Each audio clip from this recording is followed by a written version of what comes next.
Paz do Senhor, meus irmãos. Por favor, você poderia abrir sua Bíblia na carta de Paulo aos Efésios, capítulo de número 4, versículos 17 em diante.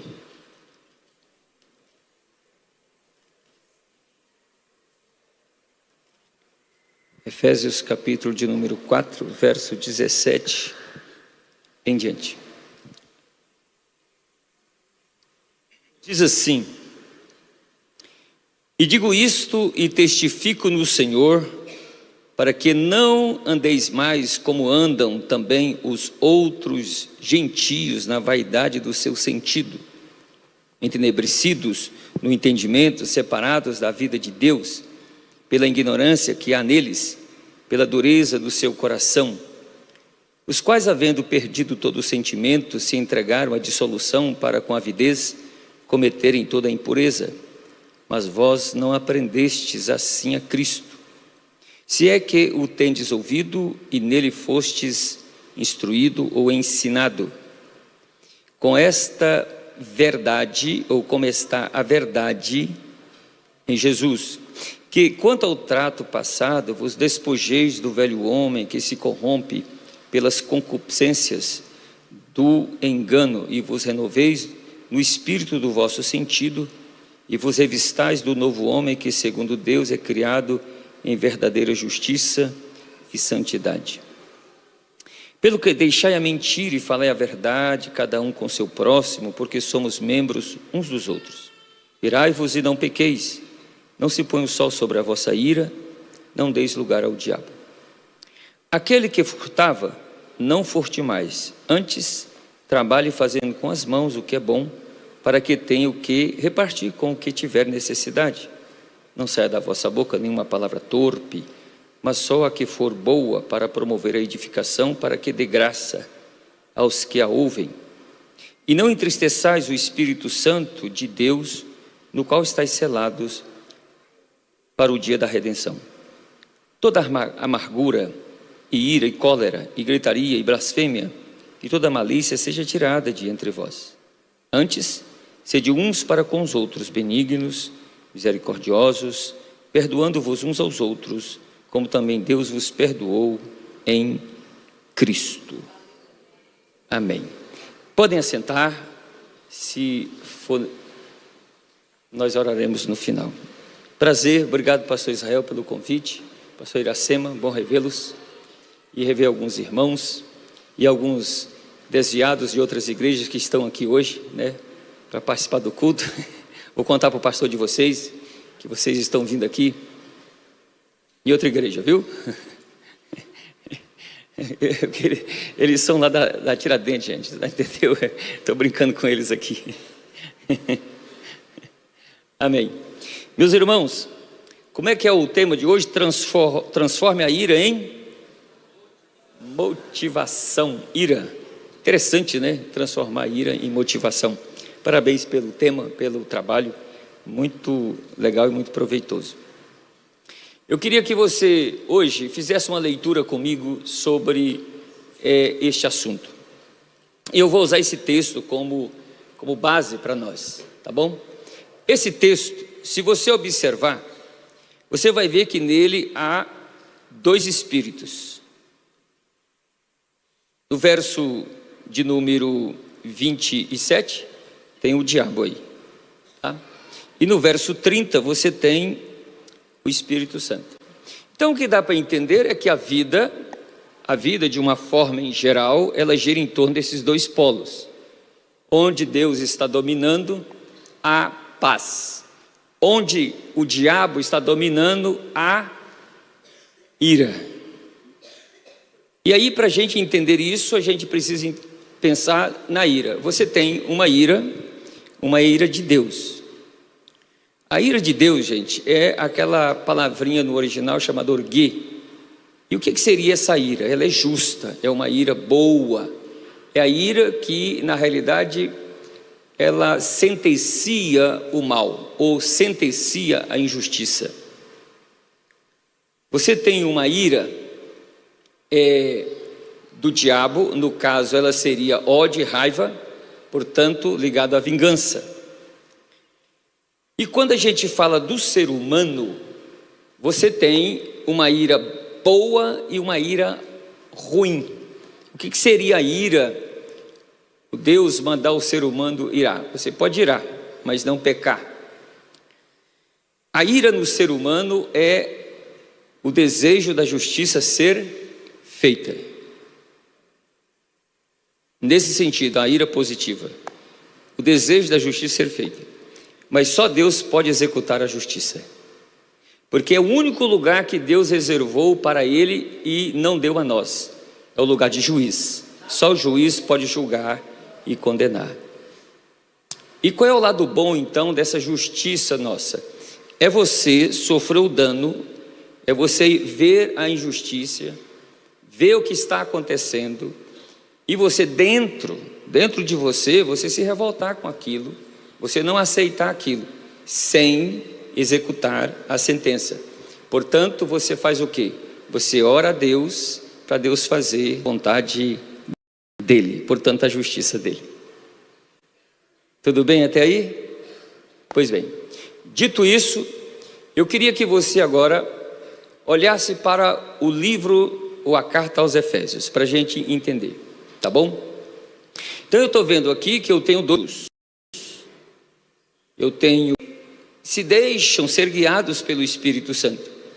E há aquelas pessoas que se deixam ser guiados pelo diabo, ou pelos ditames dele. Por isso que a Bíblia vai falar assim, Deus, diabo, Cristo, anticristo, né? O Espírito Santo, o Espírito do anticristo. Está vendo os polos? Verdade, mentira, justo, injusto, caminho estreito, caminho largo, vida, morte, né? O que tem mais? Ovelha, bode, olha aí, tá vendo? Luz, trevas, amor, ódio. Então, a Bíblia vai trabalhar com esses dois polos, não tem como. Ou você está com Deus, ou está do outro lado. Ou você está servindo os ditames do Espírito, como diz Gálatas 5:25, se vivemos do Espírito, andemos também no Espírito. Ou então você está do outro lado.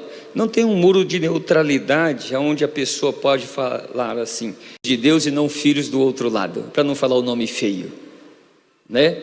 Ok?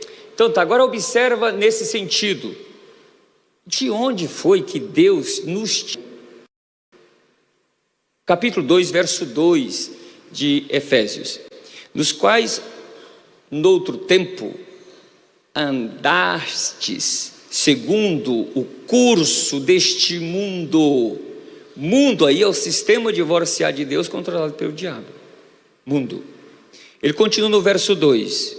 Segundo o príncipe da potestade do ar, do espírito que agora opera nos filhos da desobediência. Quem é ele? O diabo.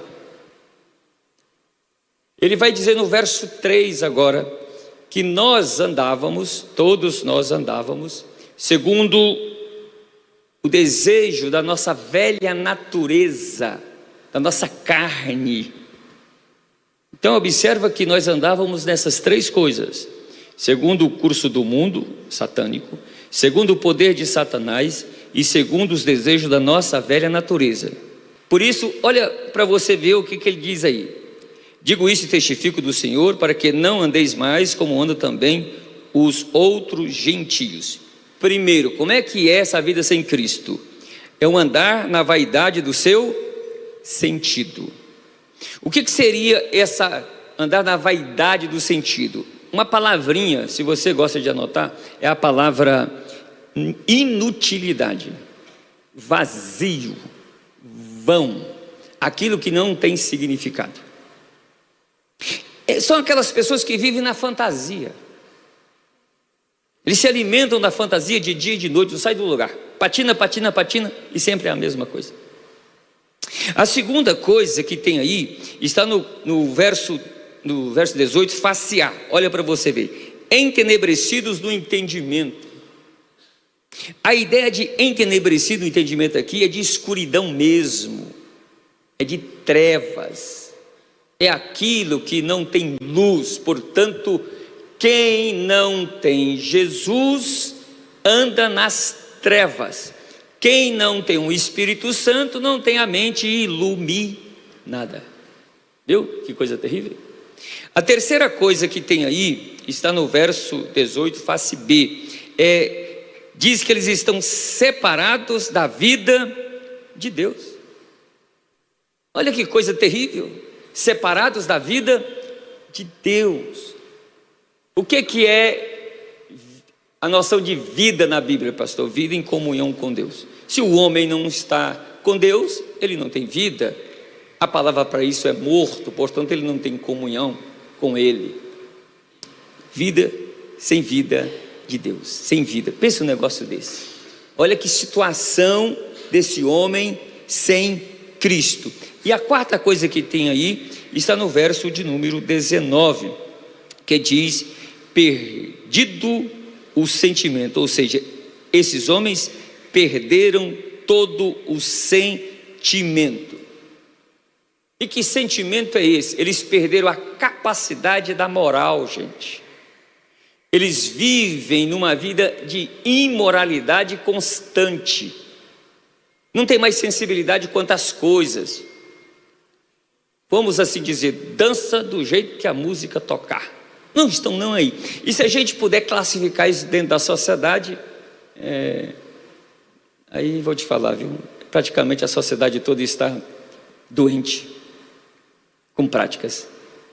Pensa em álcool, que é um tipo de droga, as demais drogas. Pensa na imoralidade da pornografia. Pensa na imoralidade das palavras torpes.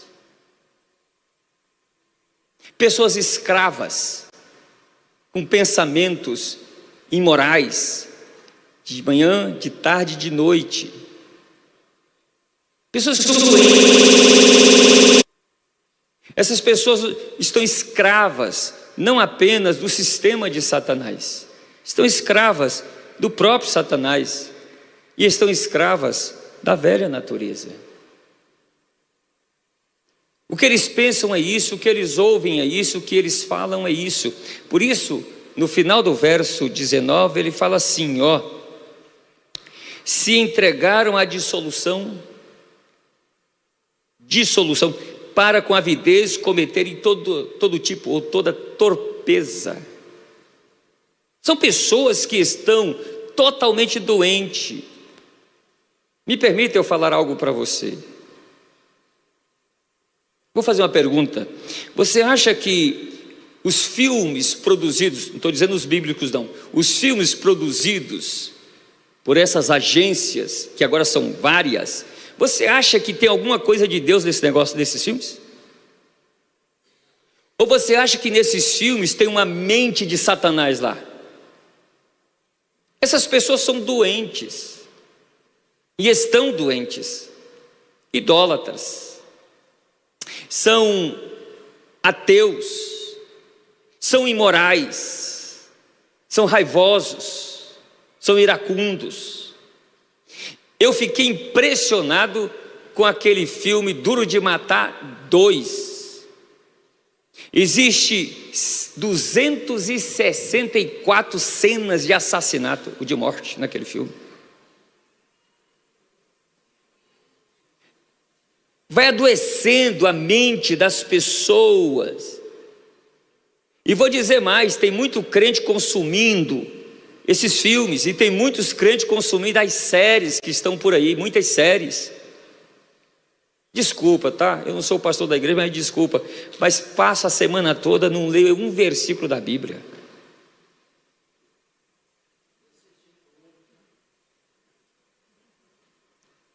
Você tem que entender que o mundo está doente. Espiritualmente, os sadios são aqueles que estão plantados junto a ribeiros de água, cujas folhas nunca secam, e dá o seu fruto na estação própria, porque medita na palavra de dia e de noite.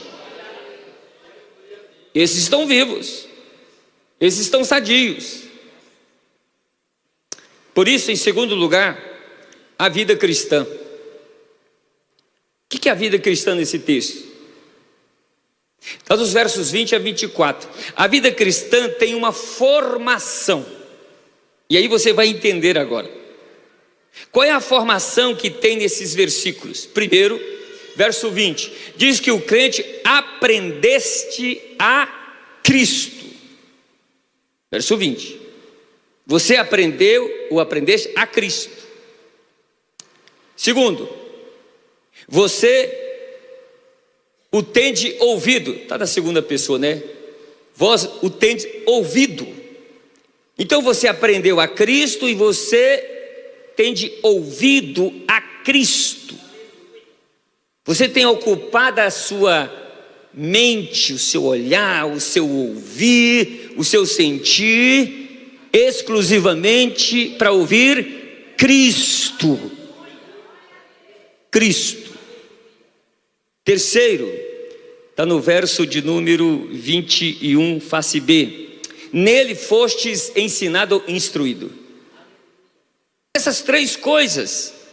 O que seria essas três coisas, pastor? Seria: se Cristo, aprendeste a Cristo, então Cristo é o ensinador.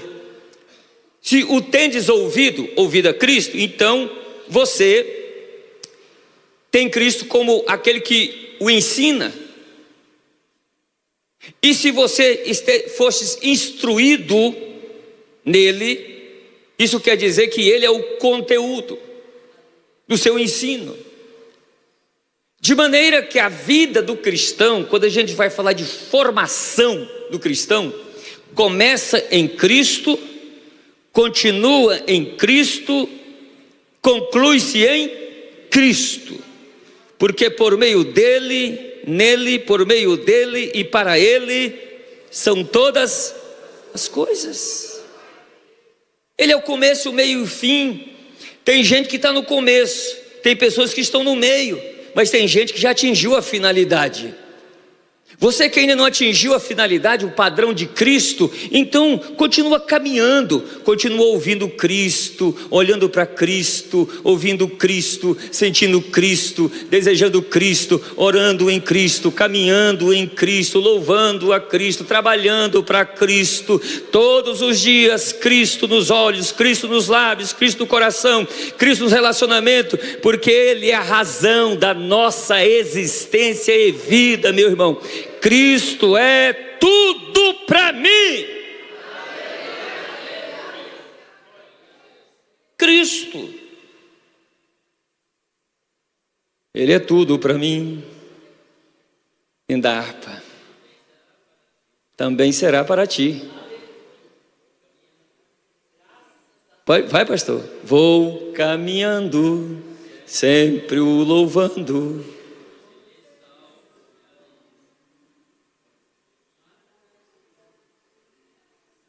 Amém? Maravilhoso, sim, maravilhoso.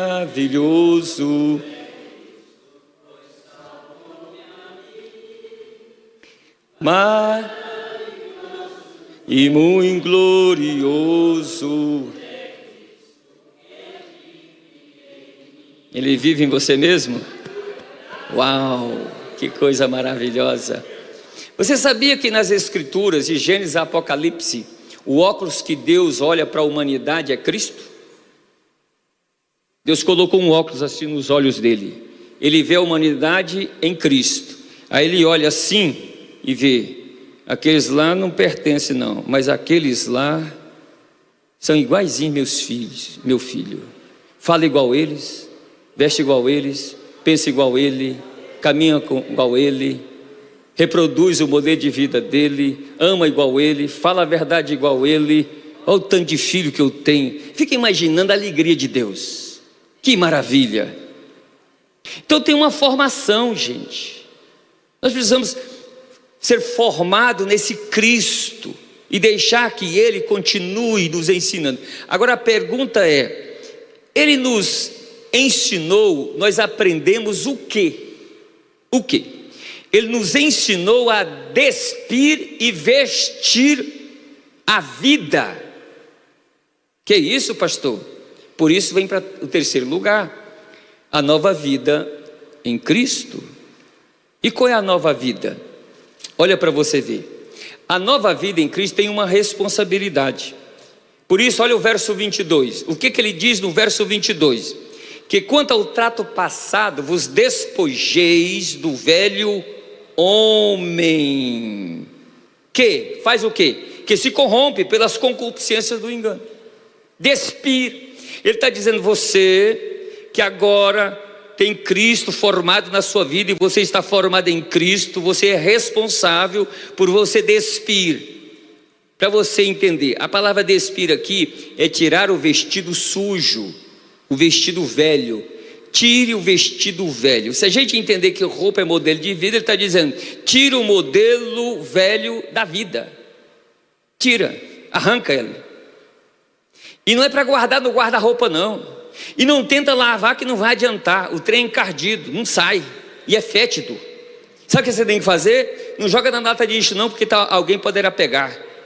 Manda ele do fogo, queima ele, destrua ele, para não ficar nem a caatinga depois, o mau odor. Ele está dizendo que a sua responsabilidade é despojar do velho homem. Esse homem, esse velho homem que se corrompe. E aonde está o velho homem, pastor? Aonde? Dentro de você e de mim. A velha natureza. Aqueles desejos para o mal, desejo para mentir, para roubar, para matar, para prostituir, para adulterar, para dar calote, para enganar, está dentro de cada um de nós. Esse negócio é maligno. O diabo colocou isso dentro de Adão, e todos que nasceram depois de Adão nasceram com esse negócio. Está dentro de você, é coisa do maligno, esse velho homem. E qual é a responsabilidade? Nós devemos fazer o quê? Despir. Segundo, o texto diz que você tem que renovar a sua mente, verso de número 23, e vos renoveis no espírito do vosso sentido. O que a Bíblia fala sobre você aceitar Jesus? Qual é a primeira mensagem? Arrependei-vos, porque é chegado o reino dos céus. O que é arrependimento? Mudar de mente ou sentido, ou propósito. Mas ele diz o seguinte, ele está falando para crente que já foi arrependido. Ele está dizendo, vos renoveis no vosso sentido, na vossa mente, no vosso pensamento. Isso quer dizer o quê? Que a vida, a caminhada nossa, nós vamos ouvindo coisas que nós não queremos, nós vamos vendo coisa que nós não queremos, vamos pensando coisa que nós não queremos, nós vamos sentindo coisas que nós não queremos, que pertence a essa vida. E esse negócio vai querer impregnar em nós. O que ele está dizendo para você? Mantenha a sua mente arrependida, mantenha a sua mente renovada, mantenha a sua mente como a mente de Cristo. Que é isso, pastor? Por isso é que você vai ler agora o capítulo 4, no versículo de número 13. Até que todos cheguemos à unidade da fé, ao pleno conhecimento do Filho de Deus, a varonilidade perfeita da estatura completa de Cristo. O alvo é quem? Cristo. É por isso que 1 Coríntios, capítulo de número 2, versículo de número 16, diz que o crente espiritual tem a mente de quem? Cristo. Deixa eu perguntar uma coisa aqui para vocês. Cristo, na Bíblia fala que Cristo mentiu alguma vez? Ele maltratou alguém alguma vez? Ele deu calote em alguém alguma vez? Ele fez alguma coisa errada alguma vez? O que passava na mente de Cristo? Cumprir a vontade do Pai.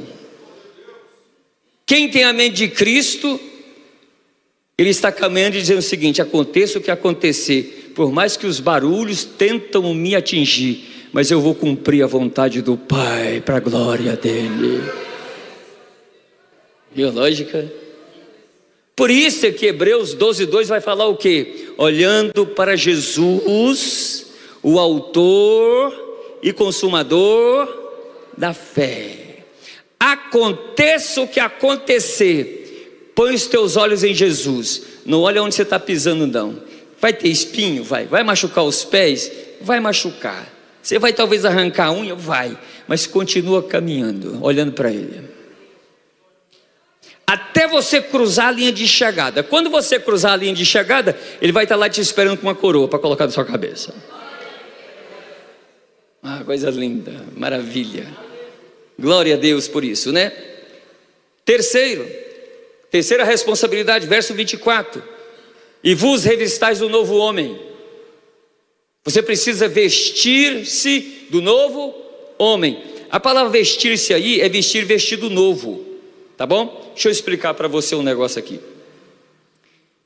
Pense um pouquinho, lá em Gênesis 3:21. Adão e Eva tinham pecado e Deus tinha que matar eles e jogar eles no inferno. Mas Deus resolveu usar por graça e misericórdia com eles.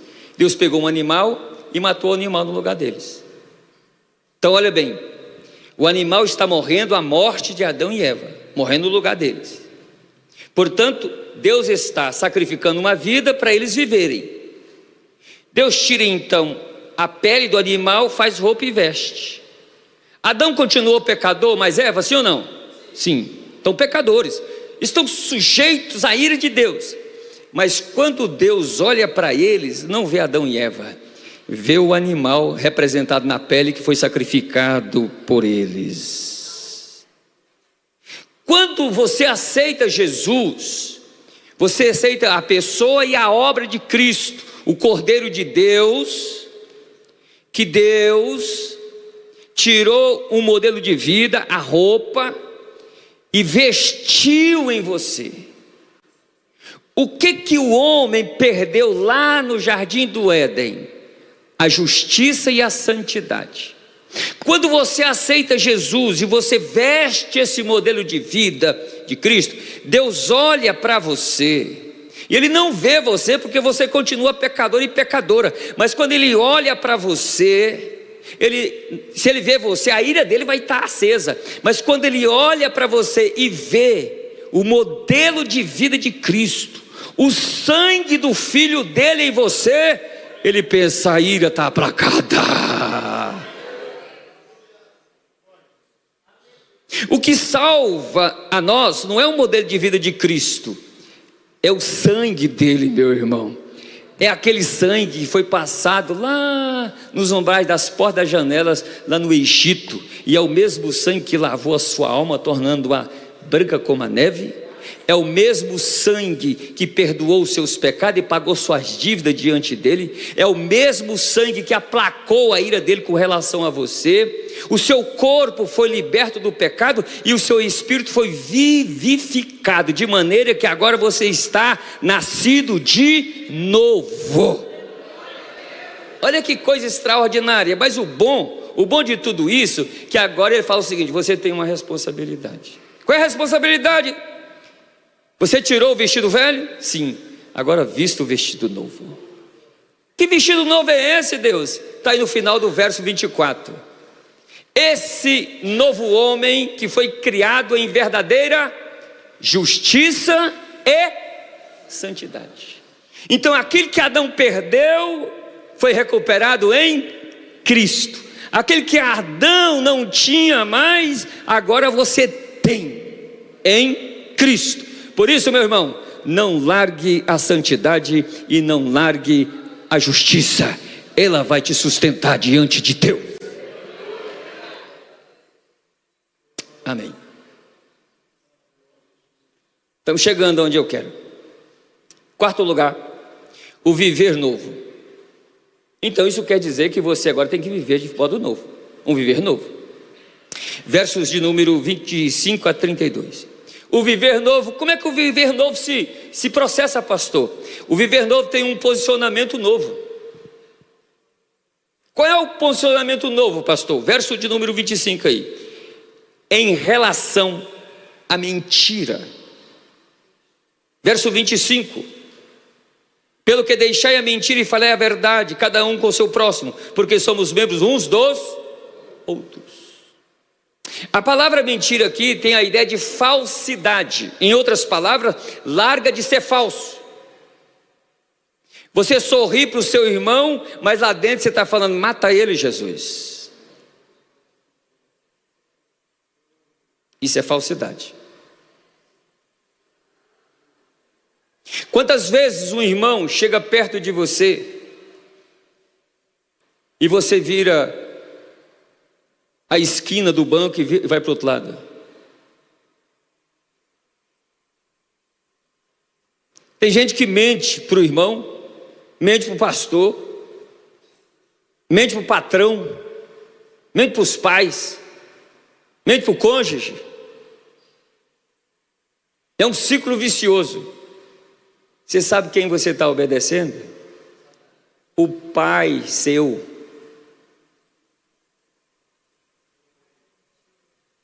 Jesus falou em João 8,44: vós tendes por pai ao diabo, porque ele é mentiroso e pai da mentira, porque ele mente desde o... Então quem mente é filho de quem? Do pai, do diabo. Não há engano em Jesus, não há mentira em Jesus, não há falsidade em Jesus. Não há meio termo, meu irmão. Tem que entender isso. Eu tenho que ter um posicionamento, em segundo lugar, um posicionamento em relação à ira. Chegamos. Em relação à ira. Versos de número 26 a 27. Olha o que ele diz aí: irai-vos e não pequeis. A palavra ira aqui é orguê. Ele não está dizendo que você não tem o direito de irar. Você pode irar. O que é ira aqui, pastor? A ira aqui é o desejo da justiça ser feita. Pastor, isso aí não é raiva? Não, raiva é obra da carne. Raiva é obra da carne. A ira aqui, orguê, é a mesma de Deus. É você olhar as coisas como Deus olha. É você sentir as coisas como Ele sente. Lembra de Jesus no capítulo 2 de João? Lembram disso? Ele ficou irado. Viu os religiosos barganhando a fé, escravizando o povo. Ele criou uma revolta dentro dele, chamada ira. E ele saiu expulsando os cambiadores, os animais. Vocês estão fazendo da casa de meu pai a casa de oração, casa de ladrão e salteadores. É revoltar contra a injustiça, contra a ignorância, contra aquilo que é e não pequeis. Agora, o que é que a gente tem que entender? No final do verso de número 26, ele fala assim: não se põe o sol sobre a vossa ira. Preste atenção, a palavra ira, no final do verso 26, não é orguê. Não é a ira que Deus tem. É outra ira. O que é isso, pastor? Que palavrinha é essa no verso 26? Insatisfação. A palavra aí é essa. É você não ficar satisfeito, porque o verso 26, ele está dizendo claro: não se põe o sol sobre a vossa ira. Ou seja, não fique satisfeito com as coisas erradas. Mas antes do sol se pôr, se você perceber que essa insatisfação vai levar você a pecar, vai levar você a fazer coisa errada, você tem que tirá-la do coração. Deu para entender? É a insatisfação pelas coisas erradas. E vou dizer mais: quando a gente vê injustiças sendo feitas, a gente vai criando uma insatisfação, uma animosidade. A gente começa a olhar torto, começa a sentir torto. E aqui que está o perigo. Porque de acordo com Lucas 4:13, quando o diabo acabou toda a tentação com relação a Jesus, o texto diz: e tendo acabado toda a tentação, ausentou-se dele, o diabo, até momento oportuno. E Pedro, o que Pedro fala? O diabo anda em derredor, bramando como leão, buscando a quem possa tragar. Ele está de olho, ele está na espreita. Ele quer achar um buraco, ele quer achar uma legalidade, uma palavra, um olhar, um ouvir, um sentimento. Quer ver como é que ele acha? Primeiro livro das Crônicas, capítulo 21. E Satanás incitou, verso 1, incitou Davi para enumerar o povo. Eu vou acrescentar uma palavra: coração. Satanás incitou o coração de Davi para enumerar o povo. Podia enumerar o povo, pastor? Podia. Como? Tinha que consultar primeiro o profeta e o sacerdote. Consultava Deus, Deus falava ok. Pegava um sacrifício e sacrificava, aí ia enumerar o povo. Davi simplesmente falou: Joabe, enumera o povo. Que é isso, meu senhor? Vamos enumerar não. Vamos fazer um trem desse não, sabe por quê? Deus pode aumentar esse povo 10 vezes mais. Para que enumerar? Davi falou para ele: quem é o rei aqui? Joabe. Joabe começou a enumerar o povo. E quando ele começou a enumerar o povo, começou a morrer gente. Já tinha morrido 70 mil pessoas. E Deus falou: basta. Mas por que Davi enumerou o povo? Porque Davi estava vaidoso, ele queria saber o tamanho da conquista dele. Tem que tomar cuidado. Davi ficou irado contra Joabe? Ficou muito irado. Mas quem colocou esse sentimento no coração de Davi? Satanás. E por que colocou? Porque ele abriu uma brecha. Qual foi a brecha? Vaidade. Olha que coisa. Ele está à espreita. Nunca se esqueça disso. Ele está à espreita. Por isso, você vai ver 3 nãos aqui. Ireis, primeiro, olha bem o que ele vai falar: não pecar. Ireis e não pequeis. Segundo, não se põe o sol sobre a vossa ira. Ou seja, antes de terminar o dia, tire a insatisfação do seu coração. Terceiro, a palavra aqui, lugar aqui é topos. Em topografia, topos é lugar mesmo, espaço. Abrir um espaço na agenda para ele. Uau! Eu vou dizer mais para você: tem muita gente abrindo espaço lá dentro do banheiro para ele, lá dentro do quarto, lá na cama. Está abrindo um espacinho para ele nos negócios. Tem muita gente fazendo isso. Está abrindo um espacinho para ele se assentar na sala da sua casa para olhar aquela coisa que você olha lá.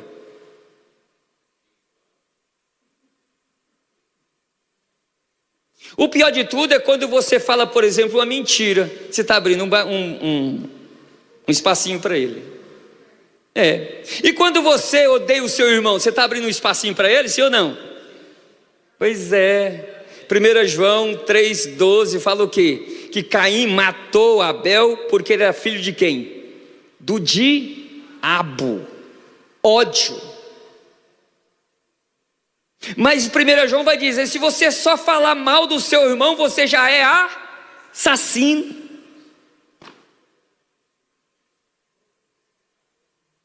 Ira contra o seu irmão, a insatisfação, coloca dentro do seu coração e tenta vingar, tenta maltratar. Você está abrindo um espacinho para o bicho entrar e se assentar.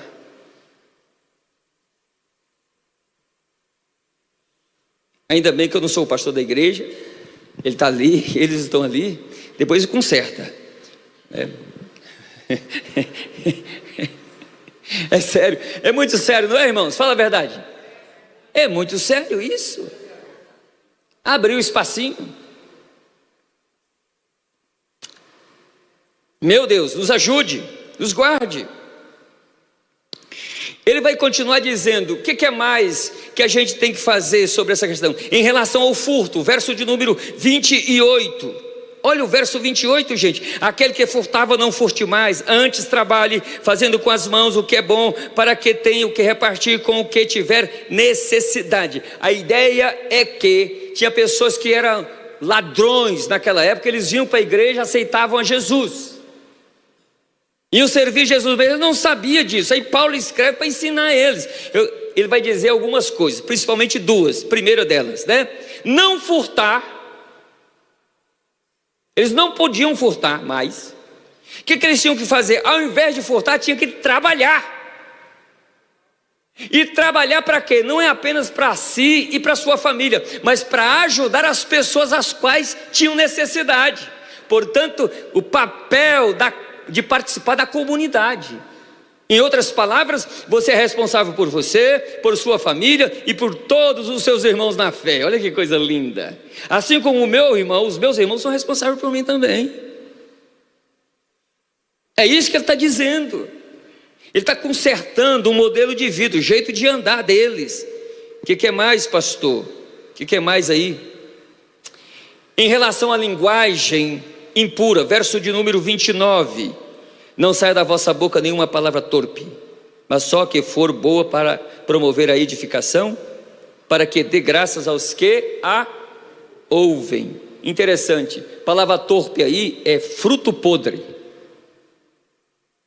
Você vai numa árvore, com vontade de comer aquele fruto daquela árvore. Tem 2 frutos, vamos lá pegar. Chega lá e pega. Uau, está podre. Essa é a ideia aqui. Se conhece a árvore pelo fruto. O que Paulo está dizendo aqui é que palavras que saem da boca de muitos crentes são frutos podres, que não servem para nada. Mas do outro lado, ele vai dizer: você precisa colocar um vocabulário na sua boca que tenha na realidade vigência e valor diante de Deus. Ele vai dizer que essas palavras sejam agradáveis, sejam boas, essas palavras boas para promover algo. Isso aqui tem uma ideia de responsabilidade.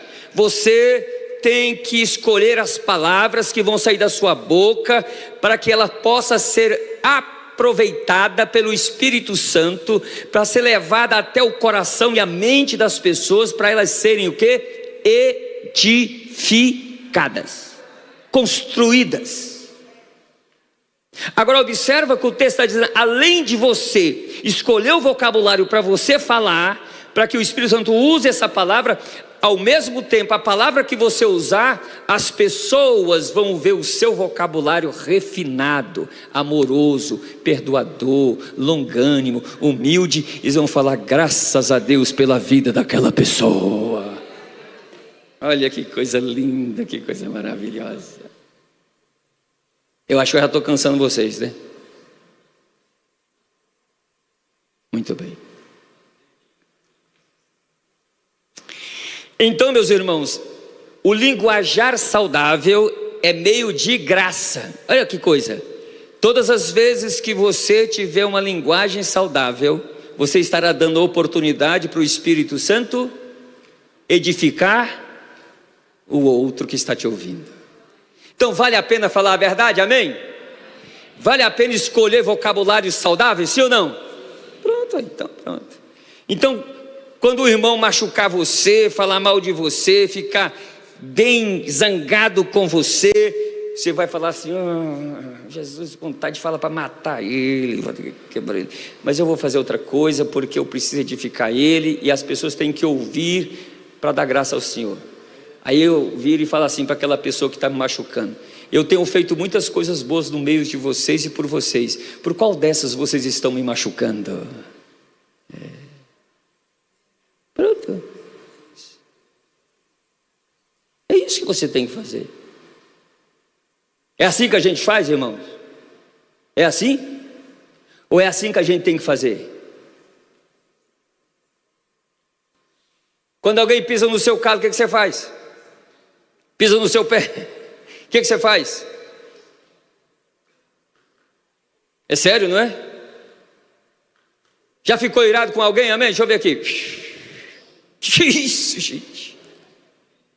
Eu também já fiquei irado, muito irado mesmo. Mas a melhor coisa é você tirar a ira do coração e trocá-la pelo amor. Em outras palavras, por favor, guarda isso com você. Quando você ficar irado, pensa assim: a ira que eu estou sentindo no meu coração é uma oportunidade para mim orar. Transforme a ira em motivação para você orar. Quando a coisa estiver ruim assim, terrível, transforme a ira em motivação para você louvar a Deus. Quando estiver ruim desse jeito, falar mal de você, chutar a sua canela, levantar o calúnia, é uma oportunidade para você amar. É uma motivação para você perdoar. Não olhe pelo lado negativo não, meu irmão. Tente interpretar a vida pelo lado positivo. Veja como oportunidade, nunca como algo negativo. Pastor João, estou falando mal de você ali. Falaram mal? Falaram isso. Não, mas tudo bem, meu irmão. Mas se eu quero que eu vou lá e dou um jeito nele, vai, não, você não vai fazer nada. Talvez Deus está usando ele porque ele precisa fazer eu entender alguma coisa que eu preciso melhorar.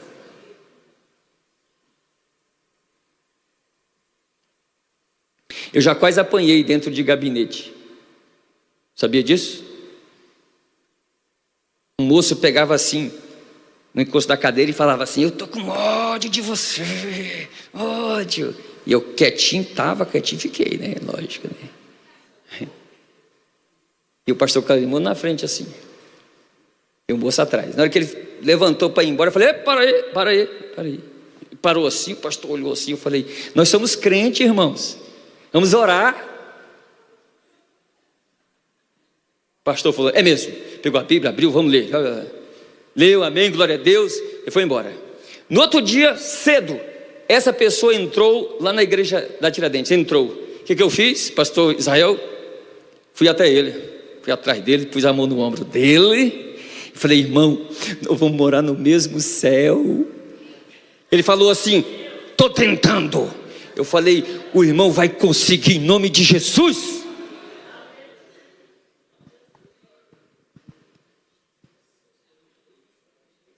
O diabo usa ira, viu, gente? Cuidado. Mas Deus usa perdão, o amor, a paz, a longanimidade, a reconciliação. Ele usa coisa boa.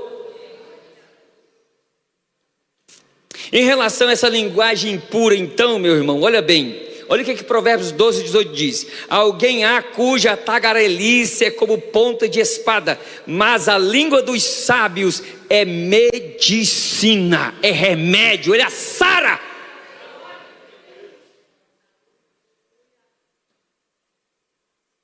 E esse posicionamento em relação ao Espírito Santo, verso de número 30, olha que coisa linda isso aqui, ó. E não entristeçais o Espírito Santo de Deus, no qual estáis selados para o dia da redenção. Entristeçais. A palavra entristecer aqui tem a ideia de dor, causar dor do Espírito Santo, causar aflição no Espírito Santo. Deixa eu ler para você aqui. Por que está dizendo isso? Porque ele é santo. Então a falta de santidade o entristece. Porque ele é um só espírito. Então a desunião causada no meio do corpo de Cristo causa-lhe tristeza, porque ele é o espírito da verdade. Então o abuso na fala de alguém causa-lhe o quê? Tristeza. Então eu tenho que me alinhar ao Espírito Santo para alegrar o Espírito Santo, para satisfazer a vontade dele, para que ele possa me dominar e me guiar no meu processo de caminhada cristã. E só assim nós seremos bem-sucedidos. Ira faz parte, e aí a insatisfação faz parte, quando ela é maldosa, faz parte da obra da carne, que está lá em Gálatas capítulo de número 5, verso 19 em diante. Obra da carne. E obra da carne, Deus não opera nela. Deus opera é no fruto. Qual é o fruto? O amor, a paz, a longanimidade, a benignidade, a mansidão, o domínio próprio, a fidelidade. São qualidades do Espírito Santo. Ele não trabalha com a maldade, ele trabalha com a bondade, meu irmão. O Espírito Santo é que faz a obra. Então não adianta, se a gente quiser que Deus use a gente, ou que a gente se enquadre dentro do projeto de Deus, fora dos processos do Espírito e da qualidade do Espírito, não vamos ter sucesso. Não vai mesmo.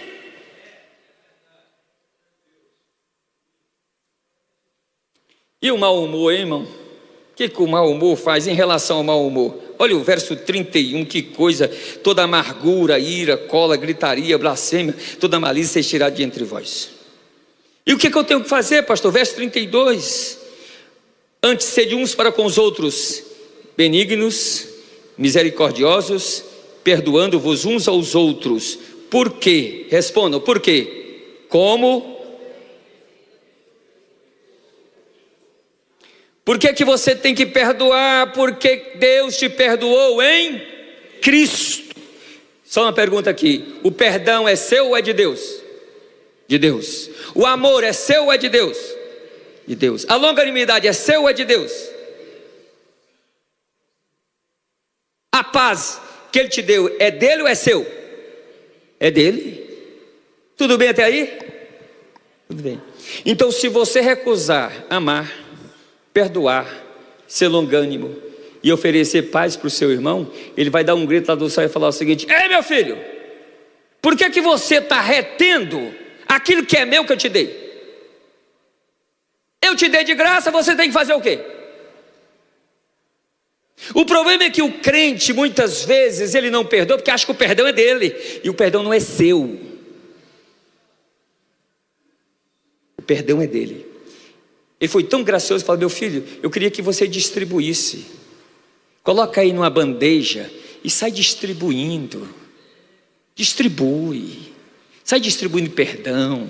Sai distribuindo amor, longanimidade, misericórdia, paz. Oferece. Ah, que coisa. Pastor, mas aquele irmão não presta, aquela irmã, eu não dou conta, aquela pessoa me machucou demais. É mesmo? Você não dá conta de perdoar, não. Mas Jesus não te perdoou? Perdoou. Pronto, aí. Está quitado então. Se você for lá e der o perdão, também está quitado. É simples assim. Você está querendo ser melhor do que Jesus?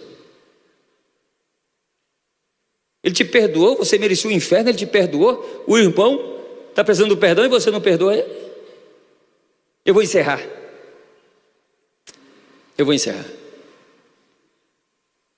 Tá bom? Vou encerrar. Eu queria que você abrisse a Bíblia, por favor, agora, em 1 Coríntios, capítulo de número 12. Versículo de número 27. Não sabeis vós que sois o corpo de Cristo e seus membros em particular? A igreja é o quê? Um corpo. Tudo bem até aí? Então tá.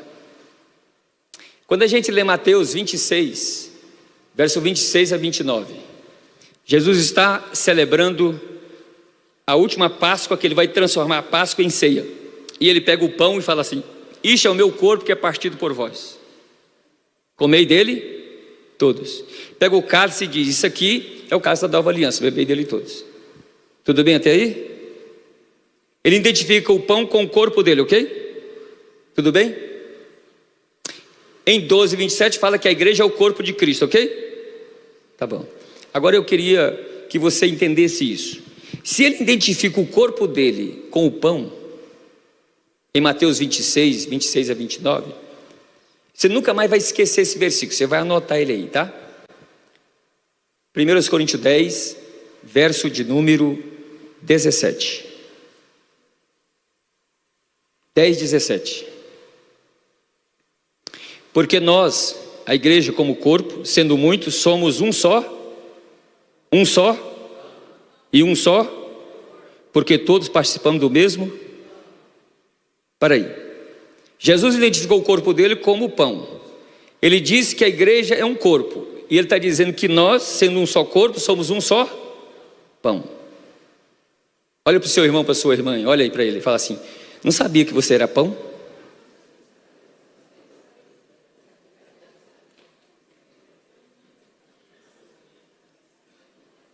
Que pãozão lindo, né? Ou como é que é o feminino de pão? Eu nem sei como é que é o feminino de pão. Não sei como é que é o feminino de pão. Rosca. Rosca. Pão. Pão. Quem poderia olhar para o seu irmão e falar assim: mas você é um pão delicioso? Pode falar. Você vai ver por que eu vou falar isso. Você é um pão delicioso. Você é um pãozão, pastor Gessé. Um pãozão, rapaz. Pãozão maravilhoso. Aleluia. Tudo bem até aí? Agora olha bem, ó. O que Jesus fez com o pão? Ele levantou, deu graça. O que ele fez? Partiu e disse: comei dele. Alguém agora começou a entender. Crente que não serve para ser alimento na vida do outro, não serve para servir a Deus, porque o pão é alimento.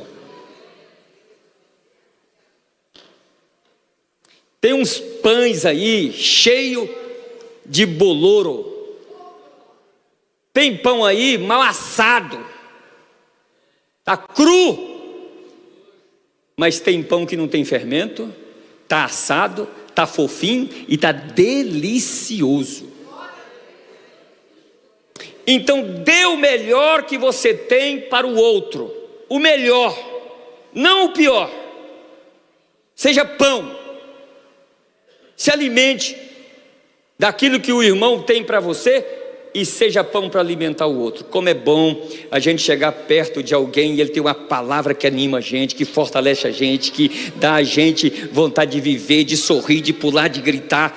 É ou não é? Fala a verdade. Pronto, vamos orar? Vamos orar. Amém, irmãos?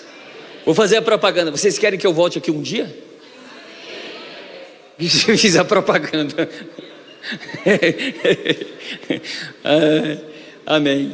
Glória a Deus. Meus irmãos, Satanás está de um lado, o Espírito Santo está do outro. Quem é que você vai entregar? Quem que você vai depender? De quem você vai depender? Quem que você vai alimentar? Eu prefiro o Espírito. Mesmo chorando, mesmo com dificuldade, mesmo com crise, mesmo com conflito, eu prefiro me entregar ao Espírito Santo, porque Ele guia a gente para o lugar certo.